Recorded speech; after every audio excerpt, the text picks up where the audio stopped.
and Ian Botham. Yeah, thanks Richie. I've just been in the Australian dressing room and they're quietly confident in the Australian dressing room. Mark Taylor's 100th test. Ian Healy coming back to the Gabba after breaking the world record. I'm sure the Australians are going to looking forward to a great day, the first day of the first test. And with me is Ian Botham. And what's the mood like in the England dressing room, Ian? I think the boys are quite good, Shane. They've played well at the start of the season. They've got a few wins under the belt, which helps, and beating South Africa last summer at home, which no one really expected. I think a lot of the pundits thought that South Africa would steamroller, and they've come through. They've started well, and I think it might be a bit closer than people think. The toss could be important.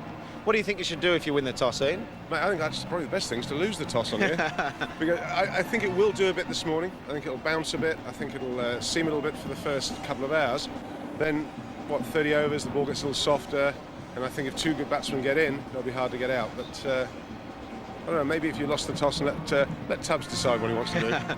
And what about the first day of an Ashes series? Do you reckon that sets the tone for the whole series, the first day of the first test? Very much so. I mean, if whichever side gets off to the better start, I think you'd have to say it'll probably be the favourites for the whole series. It's strange the effect that it has, but if Australia were to lose this one, which I think is probably odds against, but if they were and England were to get up and beat them, it'd be interesting to see the reaction to the Aussies and the Australian public, because I don't think they're expecting it. I think you're right there, Ian. Well, thanks very much for that. It's back to you, Richie, and one thing's for sure, it's going to be a very interesting day's play.